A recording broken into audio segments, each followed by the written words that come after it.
Welcome to a very special episode. I just really needed to talk about this today on how to get over feeling fear about telling your story.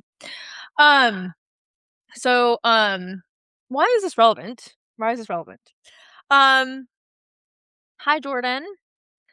Um so here's the context.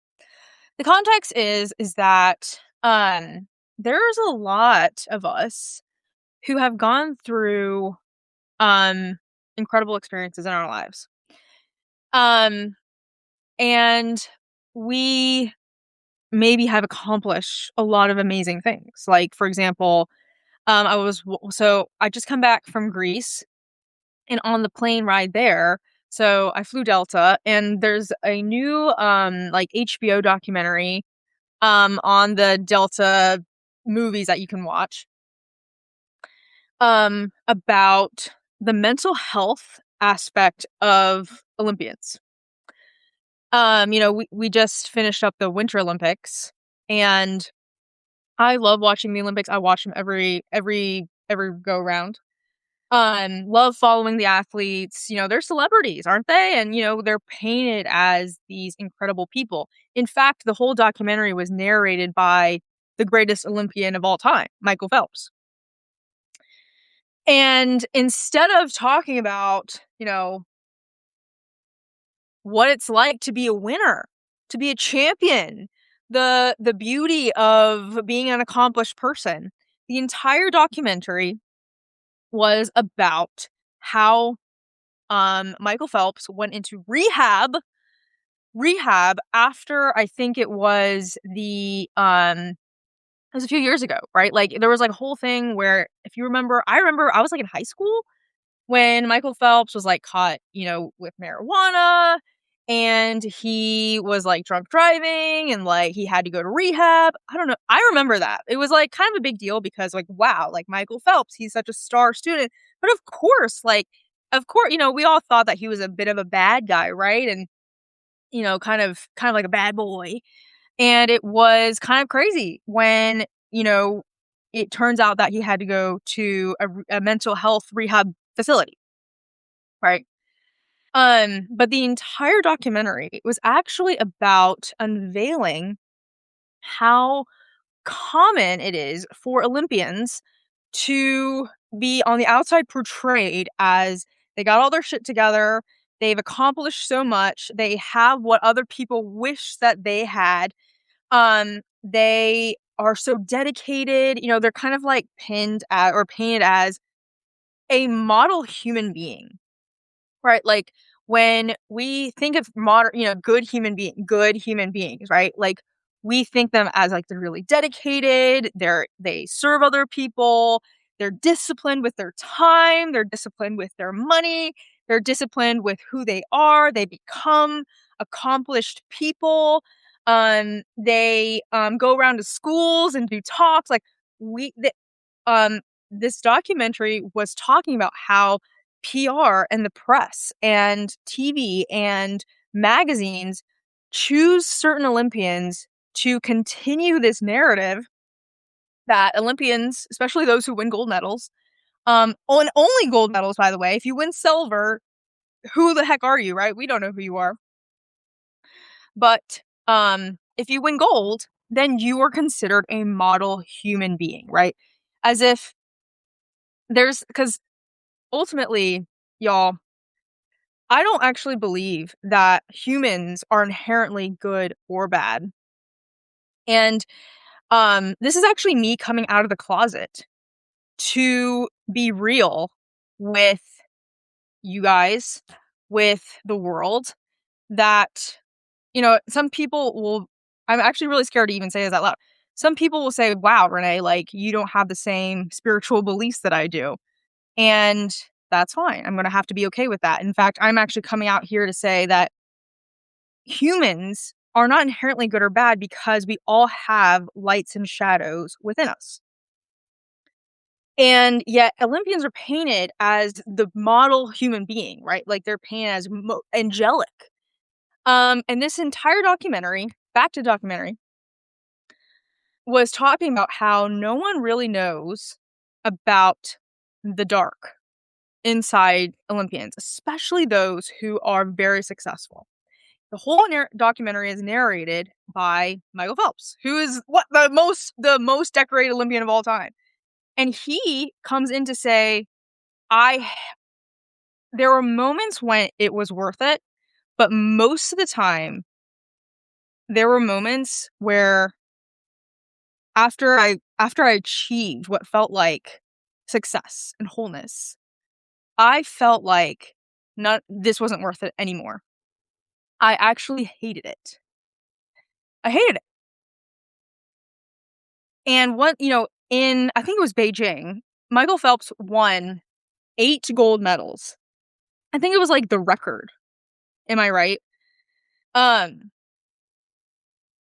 and after he won those 8 gold medals, in that documentary, he says he felt like he had achieved everything he wanted. And what would the future entail? Would it include continuing to, his words, grind for another 4 years? To imply that he didn't actually enjoy the process of becoming an Olympian. And he felt like he had to constrict himself, shave off parts of himself, cut, hope this is a trigger warning, but the word discipline, there's the word sigh in it. To cut. Discipline. To cut. To cut yourself so that you could achieve what we think is going to give us happiness. Right. And for many of us, we are dying to share that part of our story. Because when we experienced that thing that we got, we accomplished that thing. We got it, right? We got the money. Or the business. We got the fame. We got the Olympic medals. We got the girl or the guy. Or another thing I'm currently going through is we lost the weight, right? We lost the 30 pounds that society is like, hey, don't be obese. Society is so overweight. Lose the weight so you can be healthy. We lose the weight. And yet we're still so miserable in our bodies. We've constricted ourselves so that we could experience that accomplishment. We get there and we realize that we are no more fulfilled, no more whole, no more, we don't feel more ourselves than we did. We didn't achieve the feeling we thought that we would feel on the other end. And that's when, for many of us, we start to get angry, get depressed, get upset.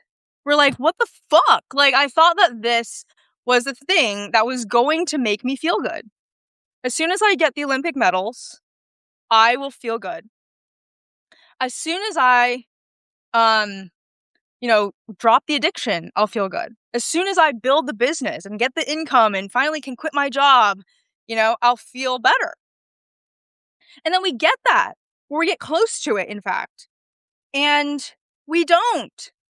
And when we don't feel that way, we lose our purpose. We lose our sense of self. We get angry at ourselves, at God, at our family, at society. We blame the external.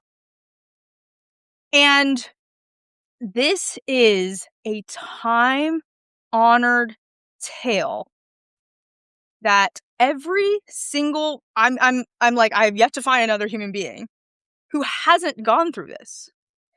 One of my friends, we're currently talking, Emmy, she wanted to she I think that I don't exactly know the entire details, but she had kind of lost herself in online gaming.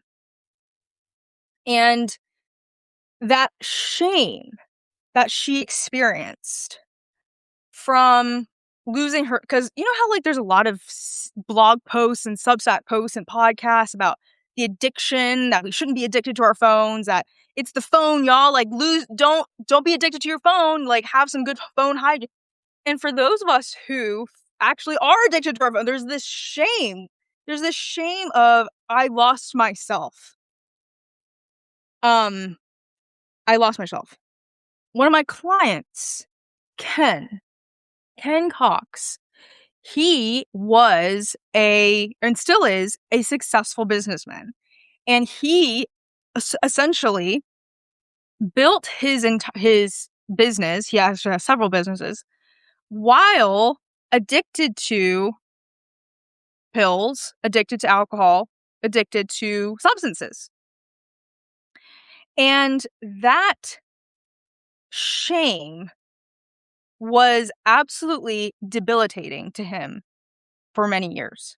In fact, he held it a secret for a very long time. So why am I telling you this? Because, all of you that are watching now, watching later, listening later, reading this later, you are dying to share a part of yourself that you believe can transform yourself, transform other people. When you share it, you'll feel relief. When you share it, you'll finally feel invincible. When you share it, you can finally feel like yourself. But you're afraid of sharing it. And I completely get that. Completely get it, because I've been there. I'm still there, right? Like, there's parts of my personal experience that I'm like, I don't know if I could ever tell the internet. Um, and maybe you feel that way too. Maybe you're like kind of experiencing that. Like, if I tell the internet, something bad is going to happen. I'll lose my friends. I will lose my family. People will ridicule me. I mean, put it in the comments, right? Like, what does your ego spit out when you imagine yourself speaking your truth on Instagram or speaking your truth on Substack or whatever it is? What does the voice in your head that's trying to protect you, right? Like, the ego is there to keep you alive. It thinks that it's protecting you, right? But we have seen from ancient tradition has separated the ego from the soul, and we recognize that the ego thinks that it's keeping you alive. It's keeping you it's thinking that if I can just stick with the group, if I can just be just like everybody else, then I will be safe and I will be okay. I can say a lot, right? And we have seen that time and time again, that the ego actually doesn't know that much. It's tied to the part of our brain that is, that kicks out anxiety, hit the hippocampus. It's trying to predict the future. Okay. And so you're afraid. So, I mean, you guys are here on Substack Live. I want to see, type it in the chat. In fact, if you do, you and I can, there'll be a prize. Put it in the chat. What are you afraid? And there's no wrong answer. Maybe you don't even know. Maybe you don't know the right answer. But what is your ego telling you is going to happen when you speak your truth and tell your story? Okay. Now, what I want to be clear on is that there is an element of specificity to your story that your soul knows that you need to tell for it to be satisfied. I had a client, my very first ever client. Her name is Beth. And Beth is a rock star. She's a total rock star. Because she, after she basically divorced her narcissistic husband, she went on a road trip and rediscovered herself in midlife and wrote a book about it, built an entire business around it, was on TV because of it, went on awesome podcasts because of it, did amazing. And she wanted to focus more on her, on the road tripping part. And she was very afraid to talk about the reason she started road tripping in the first place, which was, in her words, my family collapsed. Okay. When you hear someone's story and they kind of gloss over the details, do you feel like you're really relating to them? Do you really feel connected with them? Do you feel like you have built intimacy and vulnerability with them when they kind of gloss over the details? The answer is no. Okay. Right? Um, and at the end of the day, you are in control of your narrative. Okay, your ego wants to know, like, how much control do I get to have? You can control as much as you want. In fact, the ego won't let you speak more than it feels safe to. Okay.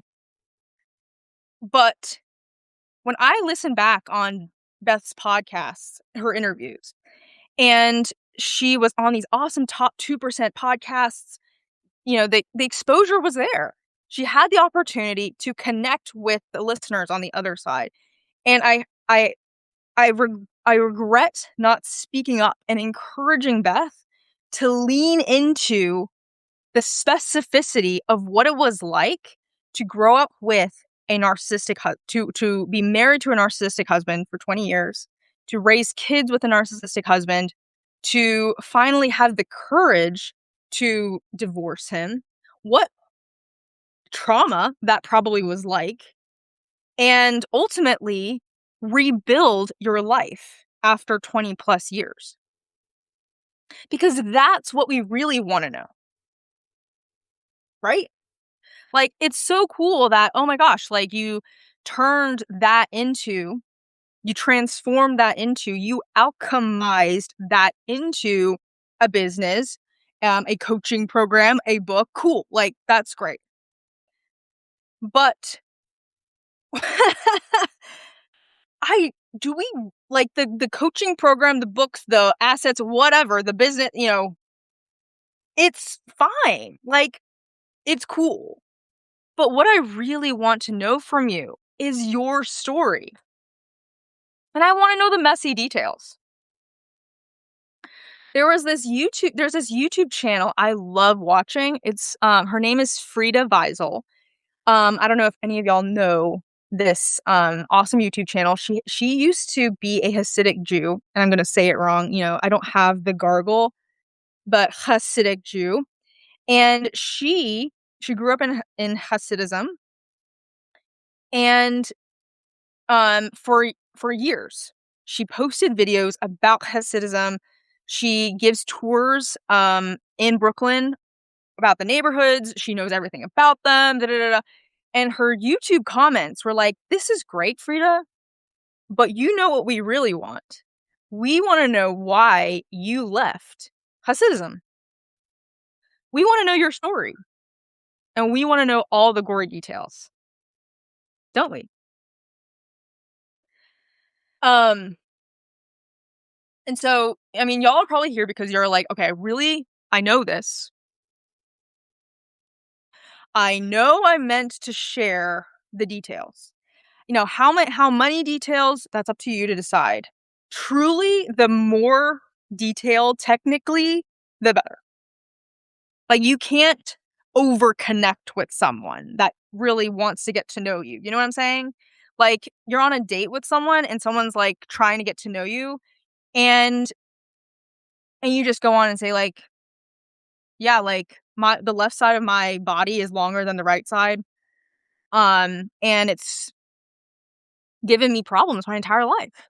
And immediately you're like, oh shit, she just like went there. Now I feel okay to go there too. You're like, hey, like my uncle like was the worst part of our family and blah, blah, like we are dying to connect. Why do people want to fall in love so bad? Because all we want to do is connect. You're dying. That's why you're here. You're like, I'm trying to tell my story. I feel so afraid, but I don't know, because you're dying to connect with your people. But your fear is blocking you, right? Okay. So here's where I have a little sheet here about why this is so important to your content, to your book, to your. So this Smoking Hot Books is a brand for author experts who are building a lucrative author career, where essentially you are the brand. Your story, your words, your the way you speak, the way you look. Think about like Brene Brown. Think about Martha Beck. Think about Simon Sinek. These people, they are the brand, are they not? And they have refined over years what their message is, what they're about, what their brand is, right? Like people don't like the word thought leadership, but it's what other word do you use? They have ideas and they pound the pavement to make sure that people know that they are associated with those ideas. That's branding. That's branding. Okay.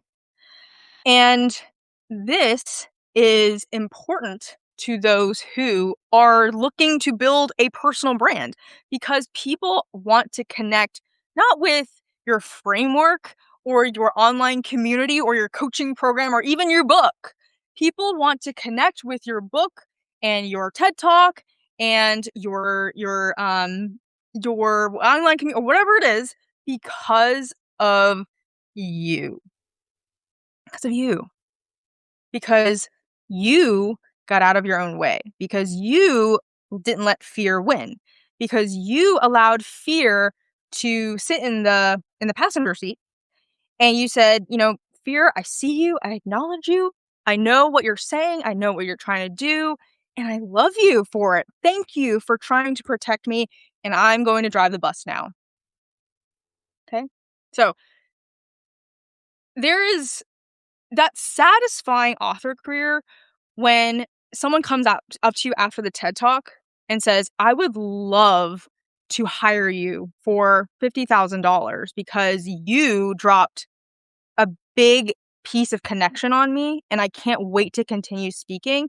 That satisfying author career comes from a spiritual, an alchemization. And some people are not familiar with that word. And I would love to dive into this. It comes from inner transformation. It comes from not letting fear win.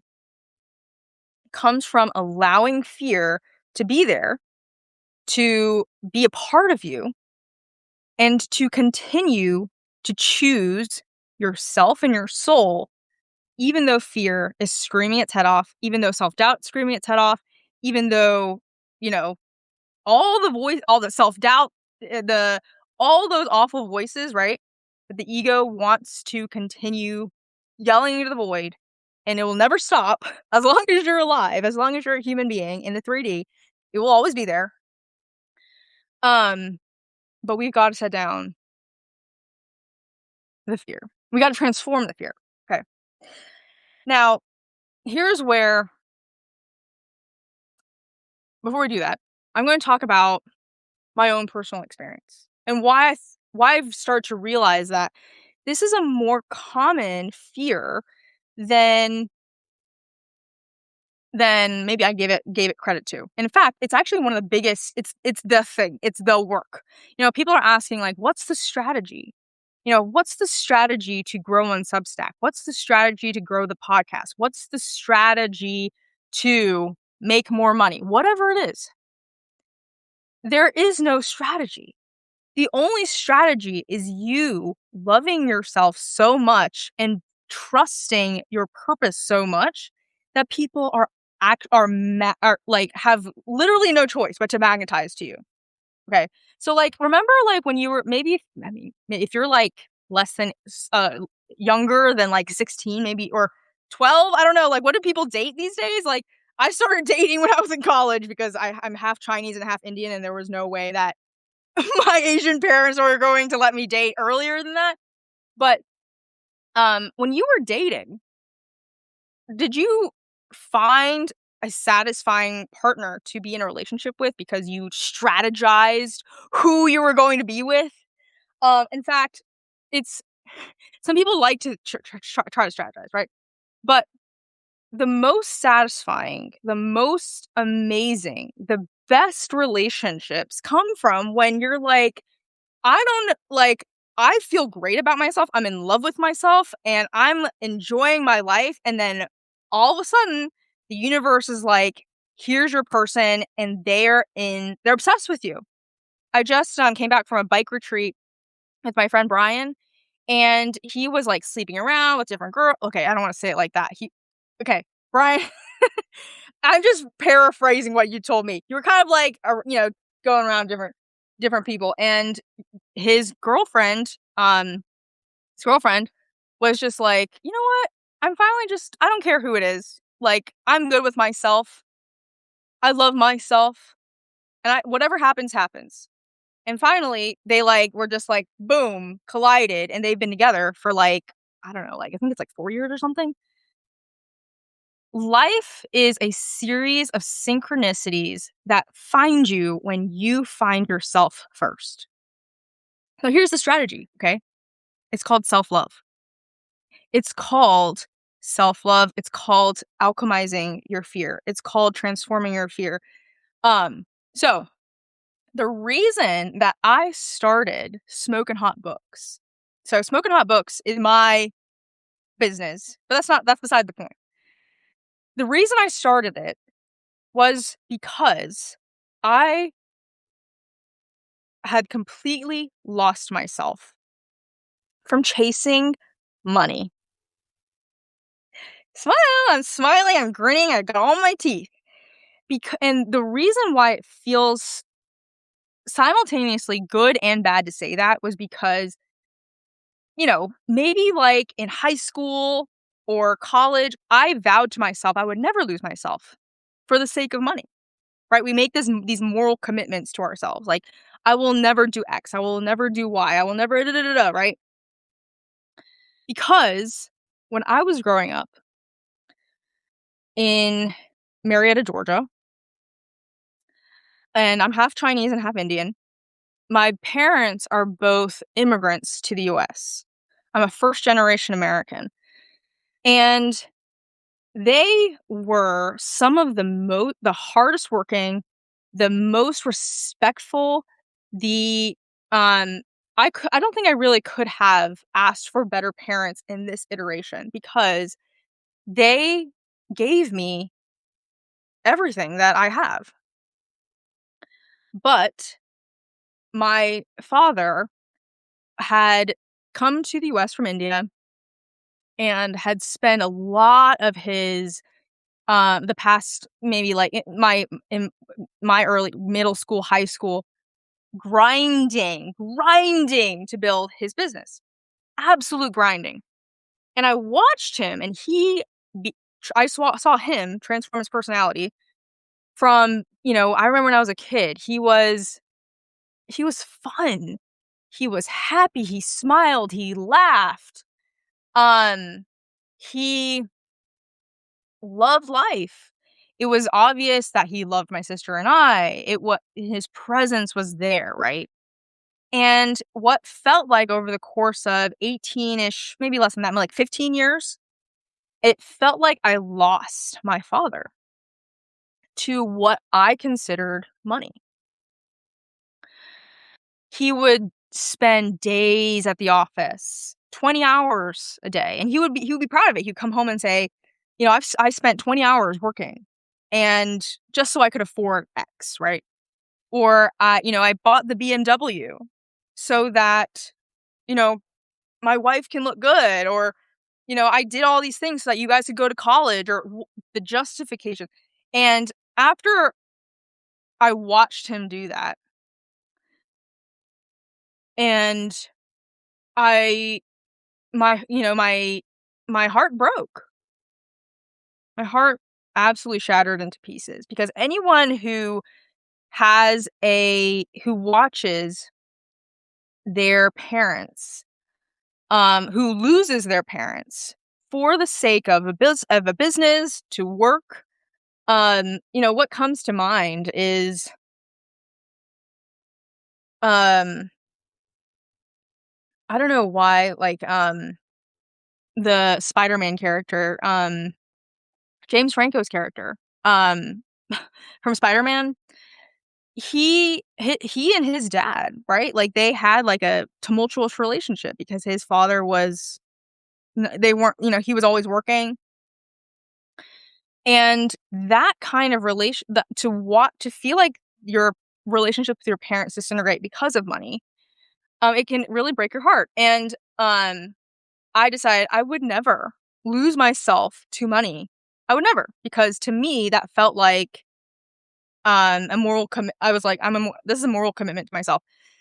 Until I,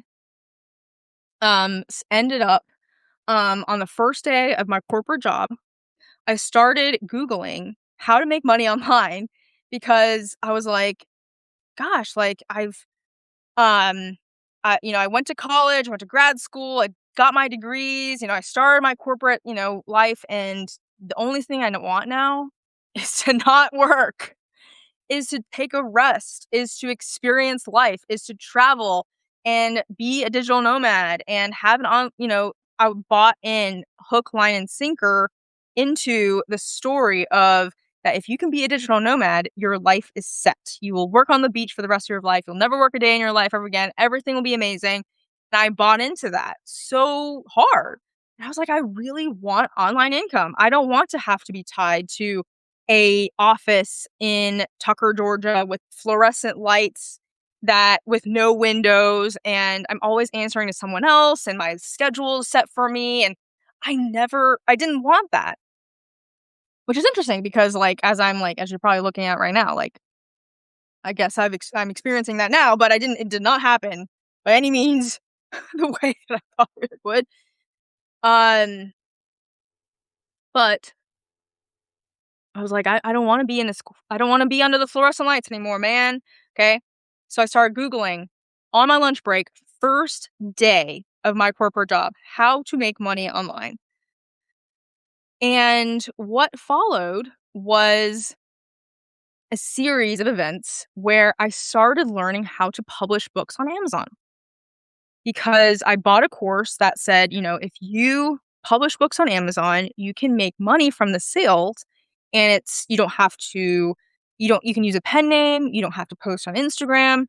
And of course, like at the time I hated the idea of posting on Instagram. I hated the idea of building a person. I was like, I don't want to do that. Like I want to just have anonymous income, of course. No one has to know it's me. Um I don't have to I can hide, okay?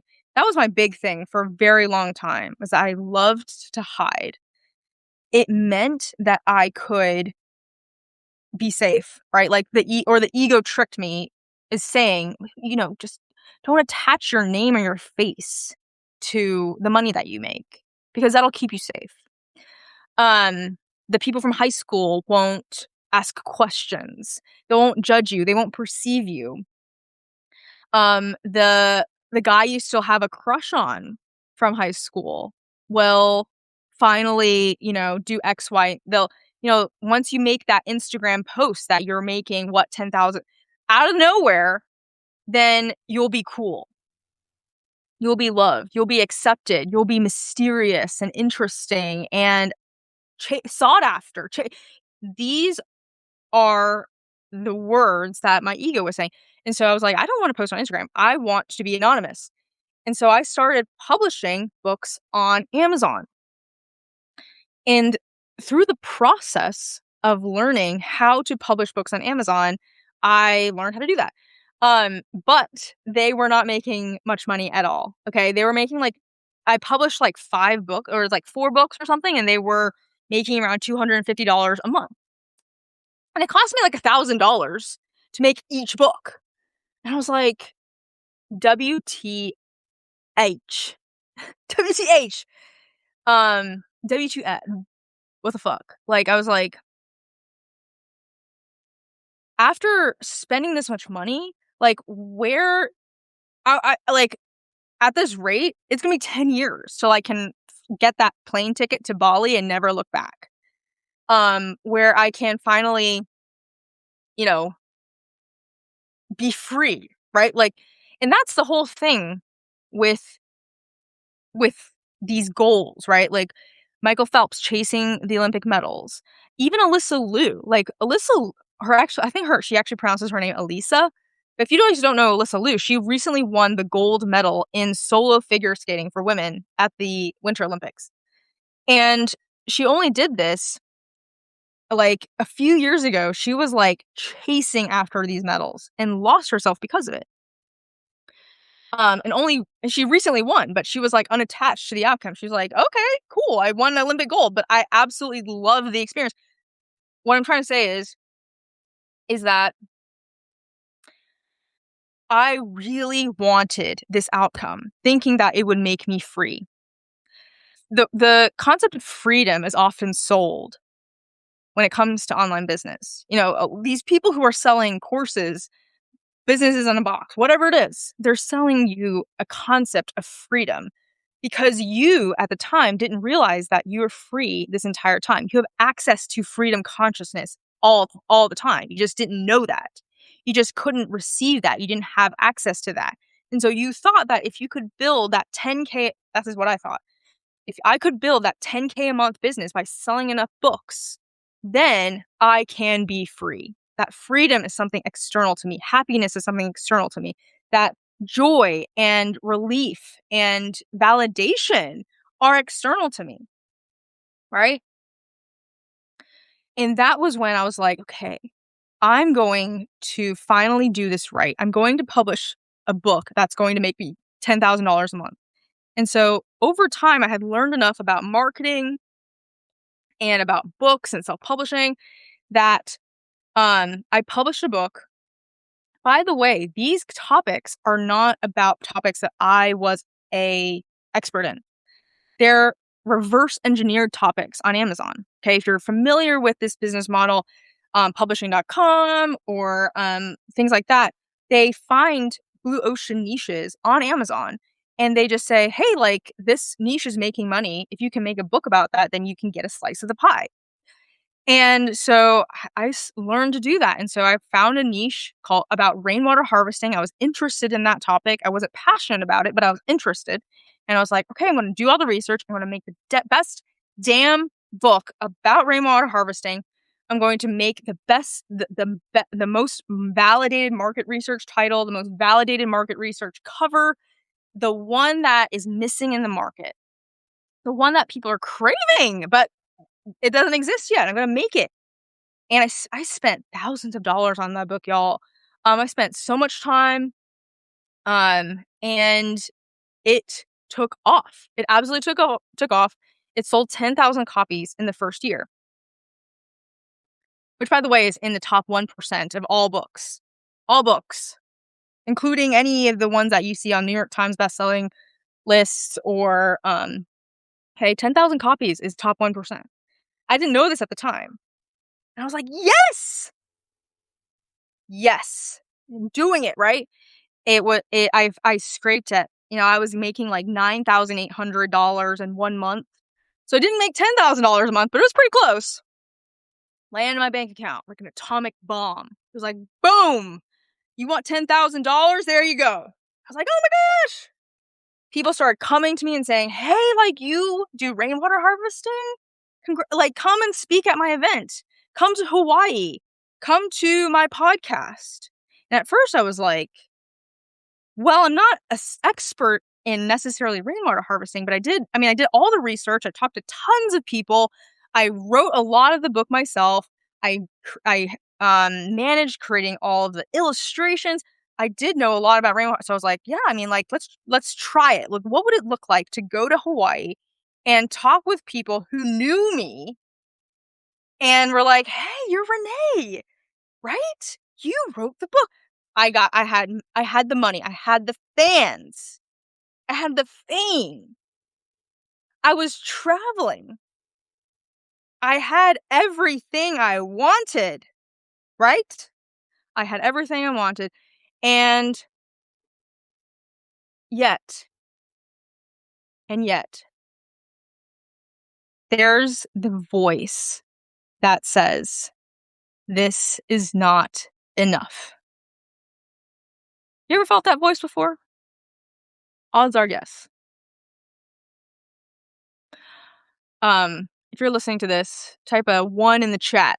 If you hit that mountaintop that you've been trying to hit for a long time, and in fact, you had to, like, figure out so many things, and you did it, and you hit the mountaintop, and you were like, "I want more. This is not enough. I'm not satisfied." I you know? You lost to 30 pounds, but you're like, "Well, my something still isn't right." Or you got the SAT score that you thought you wanted, but you're like, "Well, I wanted to get a better math grade so I can go to Harvard," or whatever. Or, you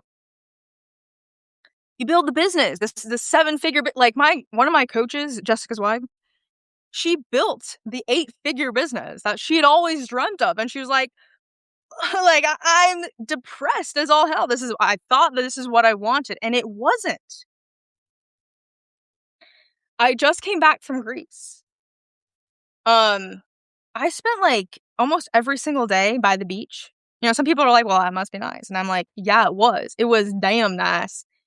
Um, 5-star water. By the way, if you ever have a chance to go to Greece, or if you're looking for your next vacation, or, Greece 1000% all the way. I will never stop ever going back there because that place is mystical, mysterious, amazing. Um, and I had been manifesting. I'm like, I want to go back there. I want to go back there. I want to go back there because I want rest. I'm looking for rest. I'm looking for a bigger consciousness, a a way to tap into the feeling that I got the last time I was in Greece. And then as soon as I went to Greece, I was like, I don't want this anymore. This is no longer satisfying. I got the coach purse or whatever, it's no longer satisfying. You get the thing that you thought that you'll is not, because what is actually satisfying to you is actually expanding your consciousness. What is satisfying to you is feeling yourself reach beyond the limit of what you thought that you could reach. Just this morning, I made a Instagram post. I captioned it in a way where even even just now, even as I'm recording this, I've been so afraid to talk about things like consciousness and mysticism, and because I'm like, there's a voice in the back of my head that's afraid I'm going to be judged. That's like, people are going to be like, "What the are you talking about?" Even though there's a ton of people that there always will be that voice. There will always be that voice. So here's the thing to remember about, y'all. The title of this is "How to Lose Your Fear of Telling Your Story." But I want to let you know that that fear will probably never go away. It won't. It won't. And I don't want to say, like, I can't be like 100 absolute certain, but it will never go away. There will always be another level. There will always be another thing that your ego is like, okay, yeah, that was fine, but what about this thing? That fear is never gonna go, and so it's not about releasing fear or removing fear, it's about reshaping, rewiring, reconditioning our relationship with fear, right?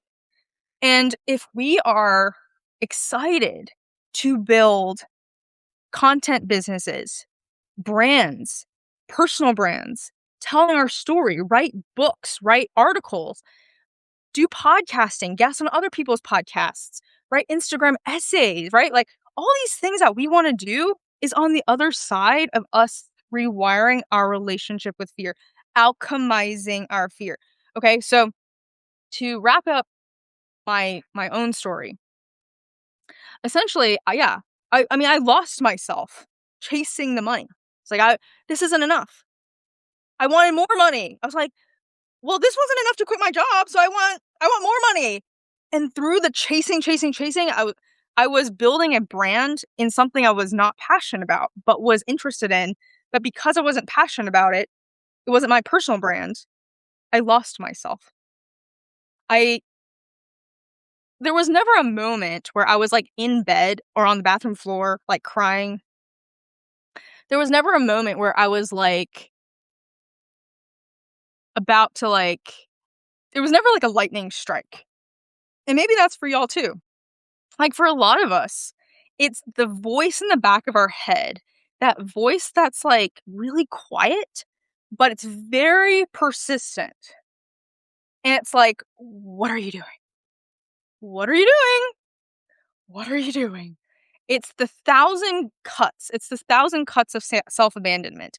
It's the thousand cuts of choosing someone else or the money or the fame or the fans or the hit or whatever it else is or whatever society says that is the best thing.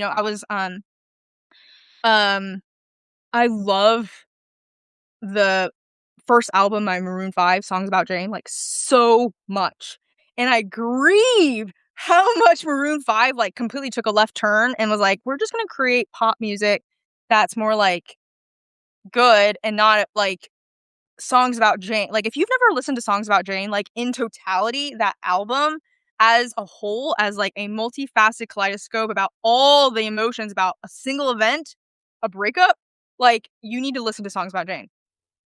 What I'm trying to say is maybe that band thought we would rather have the big and I there's nothing technically nothing wrong with that.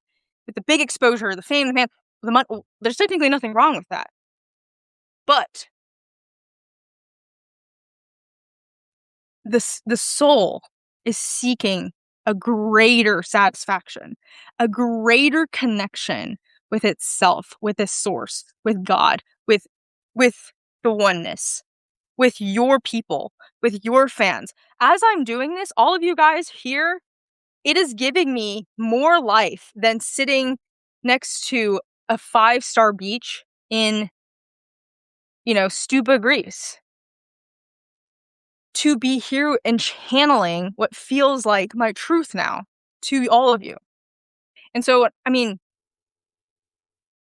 because of that, because I was like, because I had, so to speak, I after a certain point, building that rainwater business, and the money was in, the fans were in, and I was like, I didn't have, I wanted to create like a personal brand. I didn't have any followers or fans or any audience with a personal brand. But I was like, I'm finally fucking done with building something that isn't congruent with myself. I'm finally fucking done with not being my courageous self, of not choosing my soul. And that's the moment when the fear starts to invert on itself. Remember, like, if you remember, like, calculus, like, 1 over x, like, x is, like, the inverse, or, like, 1 over x is the inverse. When that fear, when that self-doubt, because for a long time, I was like, "I'm not worthy of posting on Instagram." You know, "I'm not pretty enough. I'm not cool enough. I'm not validated enough. I don't know. I'm like, who am I to post on Instagram or stuff, whatever it is." I was hiding. Remember how I said I was always hiding? But after a certain point, you get fed up with yourself. You get fed up with choosing your ego. You get fed up with choosing your fear, right? Like, the whole concept of the midlife crisis is because people have been choosing their ego and their fear and the conditioning for so long that finally the voice, the one still voice, is so persistent. And they finally, like, they wake up. They wake up. That is what people call a spiritual awakening. That's what people call a an a spiritual awakening. There's no other word to say it. Like, you just, like, everything all of a sudden starts zooming in, zooming out even. You're like, "Oh my gosh, what have I been doing with my life?" And that's when I realized that I had lost myself to choosing money. Even after I had told myself, I'd vowed myself that I never would. I lost myself hit the rock bottom and decided, even if I had 0 following, 0 fans, I was going to choose myself, and I started talking about the thing that I was passionate about, which is this, which is about using your soul, choosing your soul, and choosing your story to make an impact on the world. So you can have the lucrative, impactful brand that you've always wanted. That I experienced through rainwater harvesting, but it was like, this if only that rainwater business was like a personal brand, then I would have been unstoppable, right? But it wasn't. But I was like, all the stuff I learned, the thing that that I had created accidentally and not so accidentally through rainwater harvesting, through the concept of sharing your book so widely and so deeply with people who needed you, who need you, and to connect with you. That's what sells books.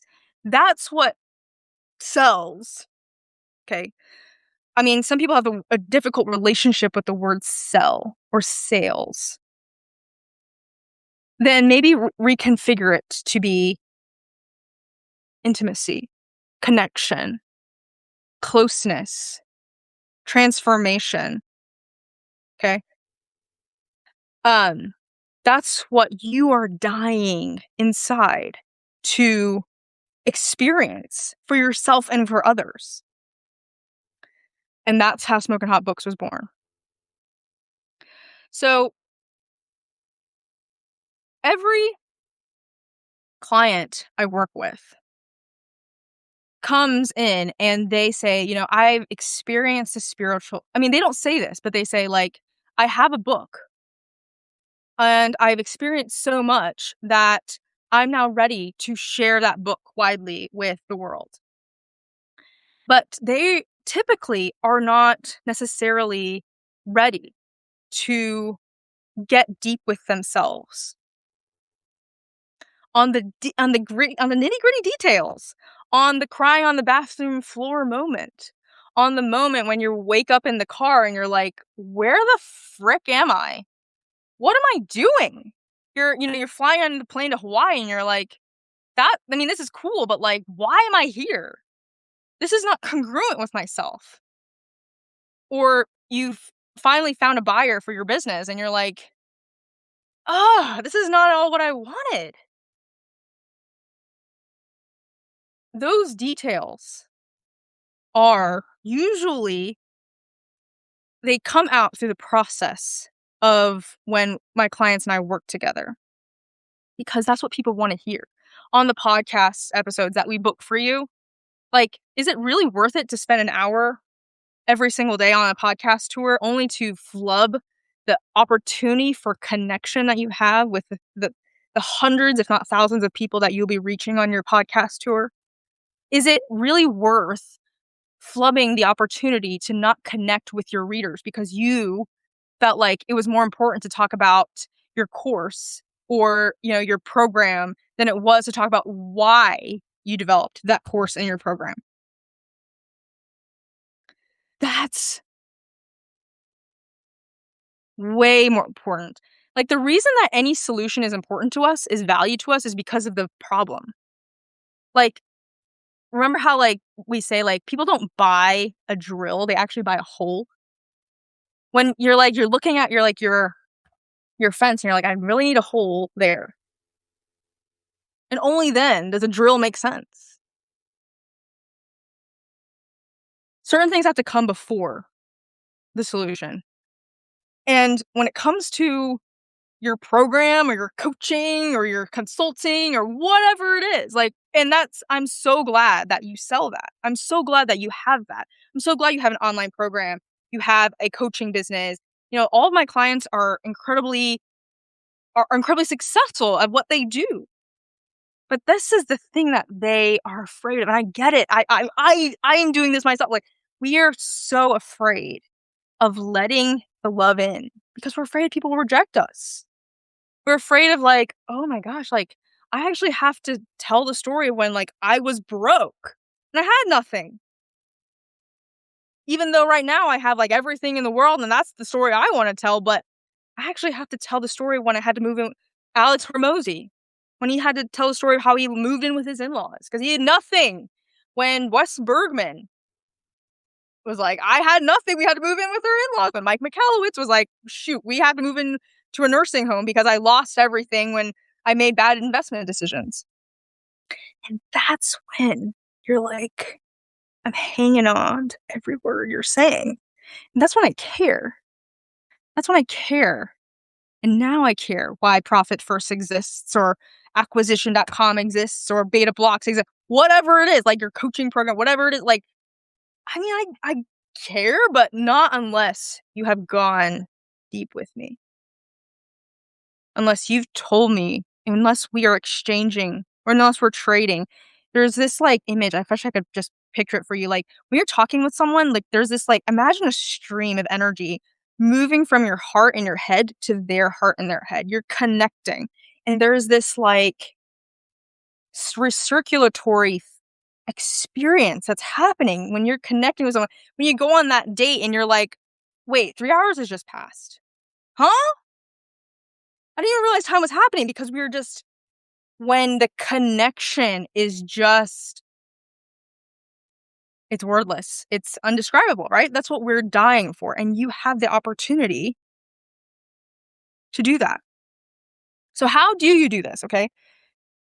So here's homework for you. So this, you guys watch this because you're, like, how do you let go of this fear? How do you let go of fear of telling your story? Of holy, like maybe you don't even realize, like you don't even remember what it was like in your life before you wrote your book or before you started writing your Substack, before you started making the Instagram. You were like, oh, that's the reason why. I forgot. So revisit that. It maybe wasn't one rock bottom moment, but it really is usually like one. It can be one, or it's like a series. Like my client Shannon, it was like a series of 3 where it was like, boom. It's like, boom, and you're like, oh no, and then boom, and then it all just collapses, and you're like, shoot, this is not at all what I thought this was supposed to be. For my client Peter, it was like one big event. Maybe for like my client Beth, where she like had to divorce her narcissistic husband, it was like a series of events. But revisit that. And you're going to have to go back to that. And it might be painful. But as long as you're not revisiting it, that painful experience has a hold of you. And it's kind of directing everything you're doing in your life. It has a way of holding you. So here's what you have to do to transform that. When you look back on that version of yourself that made those decisions, that had to survive, love that person. So, like, literally go into a quiet room for like 30 minutes, 30 to 60 minutes, and just feel love for the person that had to survive. Feel love for the person of yourself that made those choices that you're ashamed of, that you hated, that you're like, I wish I hadn't done that. But once you can start to feel love for that person, that's when it starts to get interesting. That's when there's this mysterious quality to love that starts to redeem what felt at one point irredeemable. That's when you start to experience how love isn't earned, but is only allowed in. I experienced this many times, only recently, really, and started to realize for myself that on a personal level that God's love and self-love are the same. And when you can feel that those thorns and those crunchy bits and that pain start to soothe and alchemize and transform, and you can start speaking without it feeling like a million blades cutting your skin. You can finally tell the story without feeling like you're losing yourself to the trauma every time. That's when other people can start seeing you as a channel for their own healing. And that's when it's game on, baby. So that's the how to. I'm going to leave a link below um, to a masterclass on how this alchemy ultimately leads to the the flow that you're dying to experience in your lucrative author career. There's no strategy, okay? I mean, there is a strategy. There is a strategy, but you're looking for a way to reverse engineer the $1 million business or whatever else. I promise you, there isn't one. It's just flow. It's just you reconnecting with yourself and allowing yourself to love yourself over and over again. Okay. So until next time, thank you all for those who joined in. Leave a 1 in the chat if you liked this. Leave any comments below on if there were questions or you're like, what do you mean by this? And I would be happy to respond. All right. Until next time, this is Renee from Smoking Hot Books, and we'll talk soon.